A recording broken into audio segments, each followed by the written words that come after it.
La Commission du développement durable CDD a organisé une mission d'information du 1er au 15 avril 2025 portant sur l'état de mise en œuvre des recommandations issues de la mission précédente qui était relative à l'utilisation des engrais et pesticides au Burkina Faso. Pourquoi vous êtes intéressé à cette thématique? Il faut réaliser l'autosuffisance alimentaire, produire beaucoup mais sans nuire et obtenir des denrées sans résidus chimiques et sécurisés qui participent en tout cas à ce qu'on puisse être bien nourri, mais que l'on puisse être protégé en ce qui concerne la santé publique, la santé environnementale et la santé animale. Donc c'est cette problématique en lien avec l'utilisation des engrais chimiques et des pesticides donc, qui a valu à la CDD de réaliser en 2023 une première mission. Nous avions parcouru bien sûr les champs où on produit les céréales, aller dans les sites de maraîchiculture, regardez là aussi où on fait l'élevage, tous les types d'élevage, regardez aussi la production des plants, tout ça. Ça nous a permis en tout cas de constater, d'interagir avec les acteurs après les constats, mais aussi d'auditionner. Voilà, donc, outre les producteurs et les productrices, auditionner tous les acteurs publics et privés qui sont dans la filière. Le Parlement nous a donné une mission d'information et nous avions jugé pertinent de proposer un suivi de l'état de mise en œuvre des recommandations de la première mission.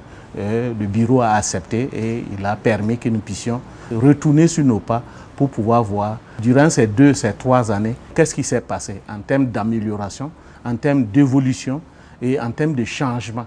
Voilà, donc au bénéfice des producteurs et au bénéfice de l'ensemble de notre pays. Et vous étiez sur le terrain, vous l'avez dit. Quel constat vous avez fait? Tous les acteurs avaient décrié le mécanisme électronique pour la subvention que l'État accordait aux producteurs. Quand on est retourné, on a vu effectivement que le gouvernement s'est mis au travail avec tous les acteurs. Voilà, ils l'ont suffisamment amélioré, de telle sorte que les intrants agricoles arrivent à bonne date, en tout cas aux producteurs. Au niveau du MICA, ils ont mis en place une brigade mobile donc pour le contrôle économique et de la répression de la fraude.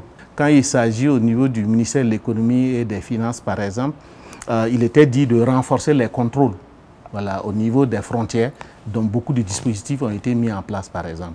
Quelles sont les nouvelles recommandations qui ont été faites? C'est vraiment doter notre pays d'un laboratoire phytosanitaire moderne et performant, aussi bien pour le diagnostic et le contrôle des qualités de l'ensemble des intrants agricoles.